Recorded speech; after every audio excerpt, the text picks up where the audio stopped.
আচ্ছা, নর্মালি আমরা যদি ফর্ম বানাতে চাই, ঠিক আছে, জেট ফর্ম দিয়ে, সেটার জন্য আমাকে প্রথমত আমি ফার্স্ট নেম নিলাম, আইডি নিলাম, ফার্স্ট নেম, লেবেল নিলাম, ফার্স্ট লাস্ট নেম, আইডি দিলাম, আর এখানে টেক্সট, সেম নেমেও টেক্সট হবে। ইমেইলে যদি আসি সেটা হচ্ছে ইমেল দিলাম, এটা টাইপ ইমেল করে দিলাম, ইমেল ইউজার ইমেল দিলাম, ঠিক আছে। ফিল টাইপ দিয়ে দিছি, অ্যান্ড ফোন নাম্বার, এখানে ফোন নাম্বার দিছি, ইউজার নেম টেল দিয়ে দিছি, পাসওয়ার্ড এখানে আপনার পাসওয়ার্ডে ক্লিক করলে পাসওয়ার্ড দিছি, ফিল টাইপ পাসওয়ার্ড, শেষ কাজ। কনফার্ম পাসওয়ার্ড দিছি, এটা হচ্ছে টেক্সট ফিল, ফিল টাইপ হচ্ছে টেক্সট, ঠিক আছে। এটা হচ্ছে দুইটাই টেক্সট, এটা টাইপ দিয়ে দেবো হচ্ছে পাসওয়ার্ড।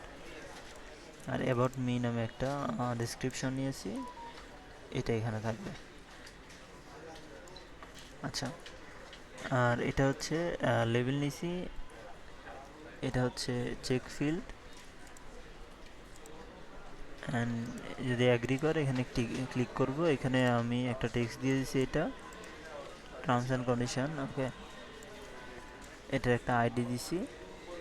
সো এই পর্যন্ত করা হয়ে গেলে আমার এখানে হচ্ছে রেজিস্ট্রেশন নিতে হবে। রেজিস্ট্রেশনে আমি নিছি ইমেল, এটা ইউজার লগ ইন ইমেল দিব, ইমেল পাসওয়ার্ড এটা কনফার্ম পাসওয়ার্ড, ফার্স্ট নেম যেটা নিছি, লাস্ট নেম যেটা নিছি, user role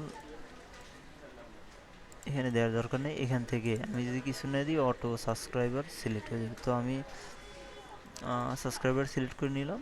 registration, log in user after registration, okay. Remember field, okay, দরকার নাই। দেওয়ার পর আপডেট দিলেই, আচ্ছা, এখান থেকে about me user registration, about me description দিয়ে দিলাম, ঠিক আছে।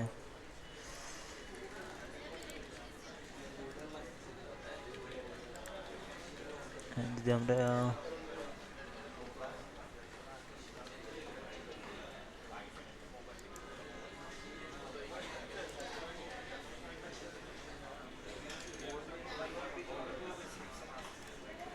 সেম আমরা যা দিই ফর্ম ফিল আপ করবো ওইখানে এই যে অ্যাবাউট মি, ফোন নাম্বার, ঠিক আছে, এই ডাটাগুলো আছে আমাদের কাছে, ইমেইল, তো এইগুলো এইখানে সেভ হচ্ছে। সো এটা আপডেট দিলে আমরা হচ্ছে এটা কাজ করবে ফর্মটা। সো এভাবে আমরা হচ্ছে নর্মাল ইউজার ফর্ম বানাতে পারি। তো দ্যাটস অল।